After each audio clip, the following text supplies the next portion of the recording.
del C, del ABC, de la ATLS. ¿Por qué? Porque nosotros tenemos un sitio que sangra y muchísimo, que es la pelvis, en el cual el paciente por el espacio retroperitoneal nos puede dar muchísimo sangrado y podemos no alcanzarlo nunca si no pensamos que tiene lesionada la pelvis y si no cerramos esa pelvis.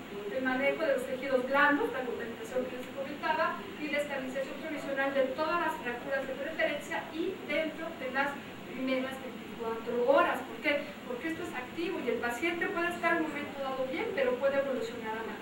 ¿Por qué? Lo que tenemos que evitar es el segundo impacto y evitar lo que es la arteriada letal o triada letal de la muerte, como le llaman, donde vamos a tener estos tres parámetros: acidosis, hipotermia y coagulopatía.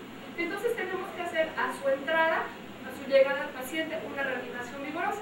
Pero aguas, esto de reanimación vigorosa han visto que aumenta la mortalidad. Entonces, ¿por qué? ¿Qué pasó? El paciente llega chocadito, pero más o menos estable, consciente y con una hipotensión controlada, y llegamos nosotros al sitio de choque y entonces le metemos soluciones coloides, cristalloides, sangre, todo, y entonces ese coágulo que se estaba formando nosotros lo botamos y el paciente se nos va en ese momento. Entonces, ¿qué pasó? Esto se ha aprendido mucho en las guerras, desgraciadamente. En Irak se ha aprendido que hay un autocontrol de la hemorragia. Ahora los soldados les dan unas gasitas que en lugar de torniquetes se los ponen donde está sangrando y esa gelatina hace un coágulo. Les dan su kit de fijadores externos, tienen un kit de fijadores externos desechables, porque no pueden cargar tantas cosas, entonces tienen sus gasas, tienen sus fijadores externos y también tienen, bueno, la terapia de succión negativa también nació en esto, y la reanimación con control del daño. ¿De qué se trata? Ellos tienen un kit donde tienen un equipo de venoclisis y 250 mililitros de solución fisiológica. ¿Para qué? Porque vieron que esta hipotensión permisiva en sí es una reanimación retardada. ¿Por qué? Porque la mayoría de los pacientes mueren por hemorragia, casi 1 de cada 2 pacientes. Entonces esto va a aumentar también la mortalidad hospitalaria y nos va a llevar al círculo vicioso de hipotermia, acidosis, coagulopatía. Entonces tenemos que evitar esto. ¿Qué es lo que pasa? Esto no inició en Irak, esto inició aquí en México. Quiero decir, ¿cómo? Nosotros en la Cruz Roja, bueno, los paramédicos, ¿qué hacen? No tienen montones de soluciones y mucho menos van a tener coloides, mucho menos van a tener nada. Entonces, ¿qué hacen con ese paciente cuando tiene solamente una solución fisiológica de 250? Entonces ellos fueron los primeros en empezar a ver que el paciente no perdía la conciencia, entonces le van tocando el pulso y entonces van viendo que el paciente está todavía bien y le cierran a la solución, porque con esos 250 se tienen que atravesar toda la ciudad, evitar las marchas, evitar todas estas situaciones y llevar al paciente vivo. ¿Y nosotros qué tenemos que hacer? Evitar este resangrado de las lesiones vasculares que ya el mismo organismo sabiamente ya había utilizado. Entonces esta hipotensión permisiva, ¿qué hace? Garantiza, número 1, la perfusión a órganos vitales, cerebro, riñón. Entonces esto se ha visto que teniendo una presión de 90 milímetros de mercurio lo podemos lograr con bolos de 250 mililitros. No tenemos que estar tomando la presión, simplemente si nosotros dejamos de sentir el pulso, ¿qué hacen? Le abren a la solución y entonces pasan así. Está el pulso, el paciente está consciente, quiere decir que lo llevamos bien y que este paciente llega en hipoperfusión controlada. Obviamente, nosotros tenemos que evitar todo este tipo de situaciones, pero ahorita vamos a decir de qué trata esto. Entonces, ustedes, esto es nada más mientras el paciente no tiene un trauma severo de cráneo, y esto es a que el paciente yo lo pueda meter al quirófano para ver el vaso que está sangrado, lo pueda ligar, le puedo hacer hemostasia, le pueda comprimir, lo pueda hacer lo que yo necesite y entonces ya puedo hacer toda la reanimación vigorosa, porque en esos pacientes lo que pasaba era eso, o sea, empezamos con la reanimación vigorosa, pero lejos de mejorar al paciente lo estábamos perjudicando. ¿Y qué pasa con todo esto? Si nosotros tenemos un estado de choque prolongado, al paciente esta falta de oxígeno obviamente me va a dar una hipoperfusión, me va a aumentar el metabolismo anaeróbico a nivel celular y me va a producir ácido láctico, que esto me va a llevar a una acidosis metabólica y por supuesto una activación de la cascada de la coagulación que sigue, la hipotermia.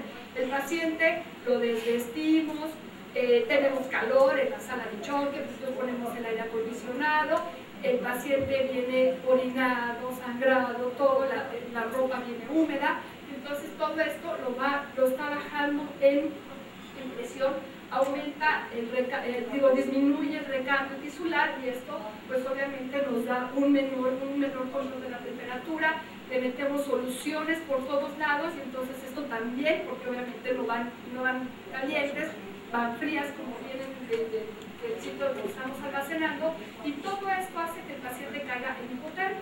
¿Y qué pasa con esta acidosis y esta hipotermia? Nos lleva a una disfunción plaquetaria. Entonces, si nosotros bajamos de menos de 35 grados nuestra temperatura, inmediatamente las plaquetas dejan de funcionar. Y entonces, ¿qué pasa? Vamos a ver que si tenemos hipotermia y acidosis con pérdida de volumen más la dilución que le estamos haciendo, pues el paciente empieza en ese estado de coagulopatía que difícilmente a veces, bueno, que a veces es muy difícil que nosotros lleguemos a alcanzar, pero si nosotros estamos sabiendo este tipo de situaciones, ¿cómo las podemos controlar? Es más fácil evitar que esto pase. Entonces, ¿qué pasa? La resucitación con control de daños es una hipotensión permisiva haciendo una reanimación retardada. No quiere decir que con eso ya el paciente, no, el paciente vamos a reanimarlo vigorosamente lo más pronto que podamos, pero en cuanto nosotros tengamos el control de esos pasos que probablemente esté lesionado.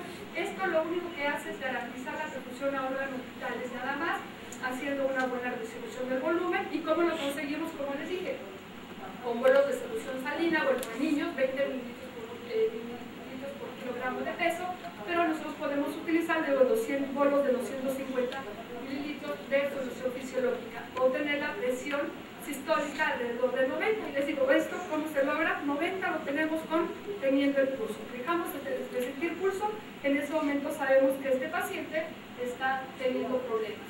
¿Cuáles son los objetivos del control del daño? Control de la hemorragia, manejo de lesiones de tejidos blandos, hay que estabilizar provisionalmente todas las fracturas para evitar las complicaciones de complicaciones sistémicas y sobre todo evitar esta lesión de segundo impacto, ¿no? Entonces, en el cual, si nosotros hacemos un procedimiento quirúrgico prolongado, un mal manejo del paciente, vamos a acabar con él. Tenemos que detener la cascada inflamatoria, no con una férula, que muchas veces así lo encontramos al día siguiente, que estabilizó ese fémur, sino que colocarle los fijadores externos para que el paciente lo podamos llevar a buen término.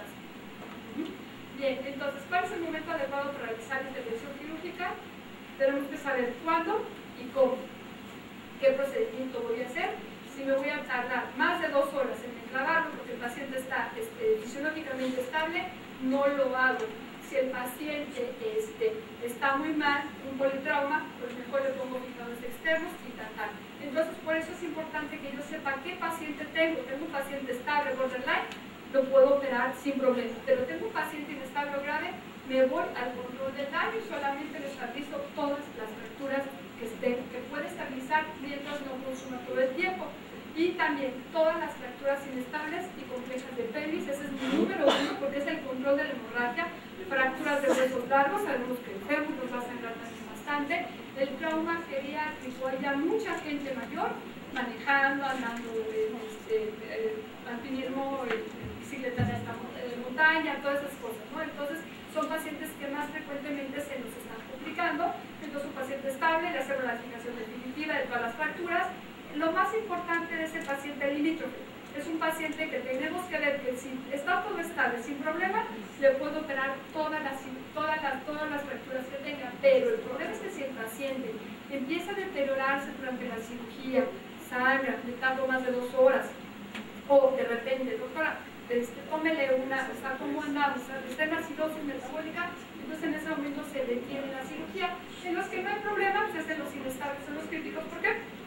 Porque en todos ellos lo que voy a hacer es el control del daño colocando fijadores externos. ¿Y por qué fijadores externos? Porque es la mejor herramienta, porque es rápida, porque vamos a fijar a distancia, no vamos a ver foco de fractura, lo único que necesitamos poner es fijador de arriba, abajo, traccionar longitudinalmente, verificar pulsos y tantán, o sea, ni siquiera necesitamos tomar un control radiográfico. Entonces, de todo esto, esta es la lámina más importante. ¿Por qué? Porque en vamos a ver exactamente el resumen de todo esto. ¿Qué pasa en el día 1? La respuesta a la rehabilitación del paciente, evitar el segundo impacto, el soporte básico y el control del daño ortopédico está diseñado